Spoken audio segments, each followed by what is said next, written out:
ጥያቄ ልጠይቃችሁ። የተራቆተና የወደቀ ምን ይባላል? በሉ እንጂ አትፍሩት። የተራቆተና የወደቀ ምን ይባላል? ከጾም የወደቀ ምንድን ነው? በሉ እንጂ ኧረ ጋኔን በሉ። ከጸሎት የወደቀ ምንድን ነው? ከንጽህና የወደቀ ምንድን ነው? ከቅዳሴ የወደቀ ምንድን ነው? ከፍቅር የወደቀ ምንድን ነው? ጋኔን በሉ እንግዲህ እንዳሻችሁ። ከየዋሃት የወደቀ ምንድን ነው? በሉ አይዟችሁ። ከምጽዋት የወደቀ፣ ከትዳር የወደቀ፣ ከምንኩስና የወደቀ፣ ከአንድነት የወደቀ፣ ከእውቀት የወደቀ፣ ከቅድስና የወደቀ ጋኔን። እንዲህ ያለውን ሰው አትስሙትም። ጋኔንን ምን በሉት? ስለዚህ መጀመሪያ አሁን ስትኖሩ ማለት ነው፣ ሌላ የእምነት ድርጅቶች እየመጡ እንዳያሳስቷችሁ ነው። መጀመሪያ ቆይ ሊሰብክ ሲፈልግ መጀመሪያ የወደቀ መሆኑን ነው ማረጋገጥ። ጾም አለ አልጾምም፣ ጋኔን ወድቋል።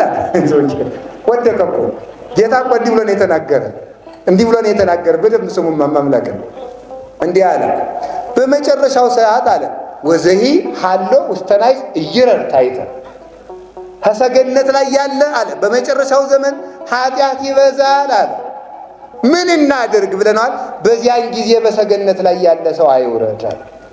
ከጸሎት ሰገነት፣ ከጾም ሰገነት፣ ከንጽህና ሰገነት፣ ከአንድነት ሰገነት ወርዶ ዘረኛ የሆነ ከንጽህና ወርዶ ዘማዊ የሆነ ትዳሩን በትኖ አውደልዳይ የሆነ ከቁርባን ወርዶ ጫት የሚቀው ጋኔን ነው። እንዲህ ያለውን ጋኔን አትስሙት። ቀድሞ የወደቀን ሰው እሱ ወድቆ ሳይነሳ እኛን ሊያነሳን ይችላል። ስለዚህ ውዳቂ እንዳይመራን እግዚአብሔር ይጠብቀ። ዳቂ ምን አላችሁ? አቤት ጋኔን እንዳይመራን እግዚአብሔር ይጠብቀ። አንዱ እሱ ነው። ስለዚህ ሰዎች ጋኔን ከሆኑ ወድቀዋል ብሎ መወሰን። ጋኔንን እምቢ በሉት። ሩቅ ከክርስቶስ ከክርስትና የተቆራቆተ ልጅነቱ የተለየው ሀብተ መንፈስ ቅዱስ የተለየው ቀሊል ልብ ያለው ችኩል የሆነ የሚጎመጅ የሚስገበገብ ክፉ የሆነ የተራቆተ ነው።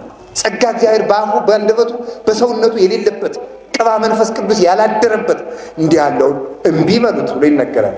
ጋኔንን እምቢ በሉት። እሺ ከላይ ሊጀምር ጋኔንን እምቢ በሉት። ኧረ በሉ ጎበዝ። አቤት ጋኔንን መቼ እምቢ ብለን መቼ እምቢ ማለት እንደሚገባ አንድ ሁለት ሶስት ብዬ ትንሽ ልጠቁማችሁ። ጋኔን መቼ እምቢ እንደምለው ታውቃላችሁ? እግዚአብሔር የለም ሲል። እስቲ እግዚአብሔር የለም ብዙ እሱ እናላችሁኝ። እግዚአብሔር የለም ሲል ምን እንበለው? እምቢ በሉ እንጂ። ቅዱሳን መላእክትን ምንድን ነው ያላቸው? ፈጣሪ የለም እኔ ፈጣሪያችሁ ነኝ አለ። እነ ቅዱስ ገብርኤል እምቢ ያሉ፣ እሺ ያሉት ወደቁ። በዚህ ሰዓት እግዚአብሔር የለም የሚል በልቡናችሁ ይዘራል። እውነት ሃይማኖታችን ትክክል ከሆነ ይሄ ሁሉ መከራ ሲደርስ የት ሄዶ ነው ያስብልባቸዋል። አባታችን የአቡነ ተክለ ሃይማኖት አባት ቅዱስ ጸጋ ዘአብ ሞተ ለሚ መጥቶ ሲማርከው እየሮጠ ወታደሮች ሲያባረሩት ባህር ውስጥ ገባ። ኋላ ቅዱስ ሚካኤል ሄደና ባህር ውስጥ እቅፍ አደረገው። ቅዱስ ሚካኤል እውነት ካለ እስካሁን የት ሄደህ ነው አለ። ባልኖርማ እኮ ጠፍተህ ነበረ፣ ስላለው እኮ ነው የኖርከው አሁን ራሱ። እና ከውስጥ እንድትገባ ደግሞ ያደረግኩ አለ። ከውስጥ እንድትገባ ያደረግኩ እዳሪ ከውጭማ ባድ ኑሮ አይደነቅም ነበር። ከገብተህ ሳላሰጥም ስቀር ግን እንዴት ያለ ወዳጅ ያለው ተብሎ እንዲደነቅ ነው። ፍቅሬም እንዲደነቅ ኃይሌም እንዲደነቅ ነው ብሎ ተናገረ። ስለዚህ ተመልከቱ፣ እግዚአብሔር የለም ማስባል ትቶይ ነው ማስባል የሰይጣን አንዱ ተንኮሉ ስለሆነ እምቢ በሉት። እግዚአብሔር አለ። መከራ በጣም ሲበዛ እግዚአብሔር የለም ያስብላል። እንዲህ ያለ ህሊና ሲነሳባችሁ መከራው ስለሚጠቅመኝ ነው እንጂ እግዚአብሔር አለ ብላችሁ መመለስ ይጠበቅባችኋል። ለዚህ ነው እግዚአብሔርን እምቢ በሉት ያልኳችሁ። የመጀመሪያው እግዚአብሔርን ካላየው አላምንም፣ ካለ ልየው ማስባል። በደንብ ስሙኝማ። እግዚአብሔር ቀና ቢል በላይ ምንም የለም፣ ዘወር ቢል የለም፣ ወደ ታች ቢል የለም። አይ እንግዲያስ የለም ነው። ቀና ቢል የለም በሉ፣ ዝቅ ቢል የለም። ከዚያ ምን አለ? እግዚአብሔር የለም ብሎ ተናገረ። አሁንም ስታዩት ዙሪያው ገደል ሲሆናችሁ እግዚአብሔር የለም ያስብላል። ከቤተ ክህነትም ስትመጡ ችግር፣ ከቤተ መንግስት ስንሄድ ችግር፣ ከመነኮሳቱም ስትመጡ ችግር።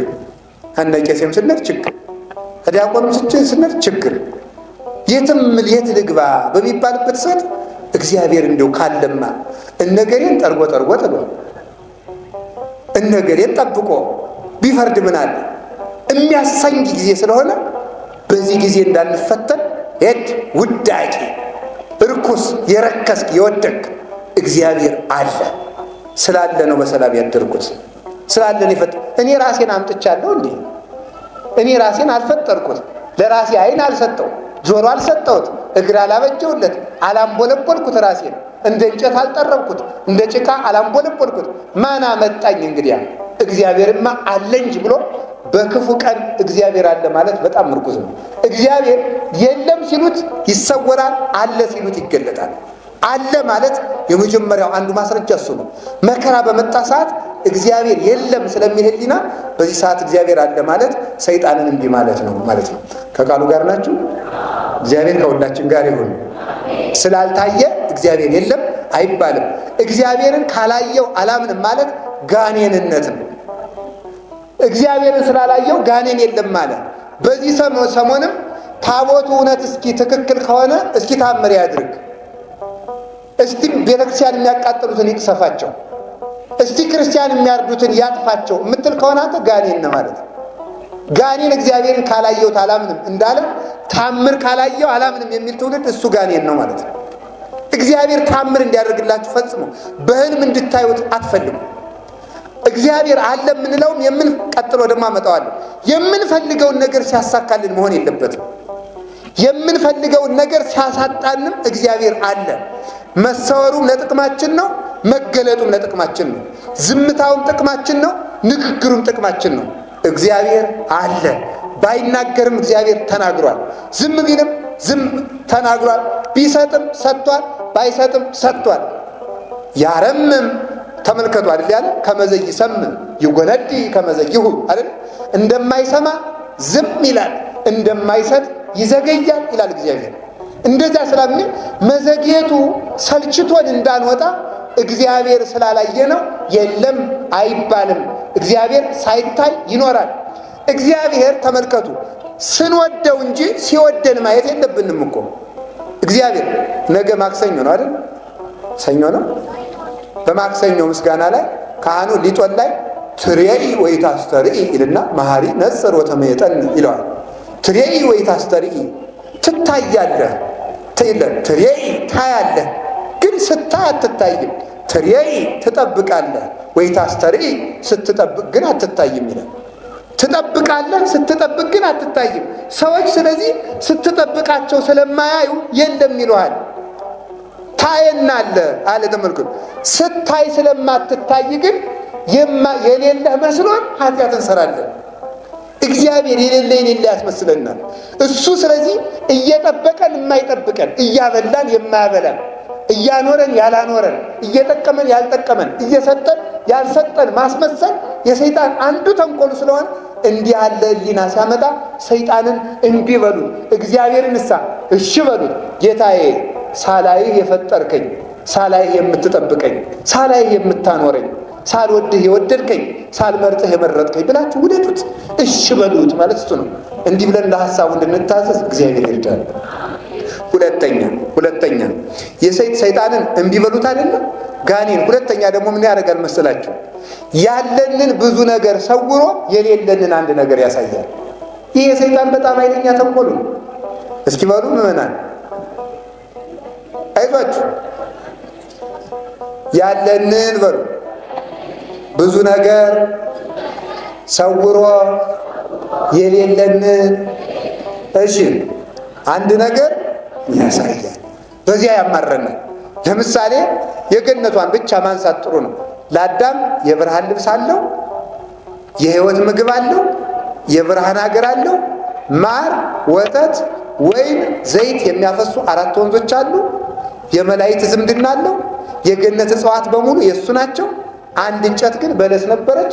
ያለውን ብዙ ነገር ሳያሳየው የሌለውን አንድ እንጨት አሳየው። ተስፋ የሚያስቆርጠን እንደዚያ ነው። በጣም ብዙ ነገር ሞልቶናል። እውነቴን ነው የምነግራችሁ ምዕመናን፣ ልሸነግላችሁ ወይም ደግሞ ደስ ብሏችሁ እንድትሄዱ የሚያደክም ማጽናኛ ለመስጠት አለ። በጣም ብዙ ነገር ነው ያለው።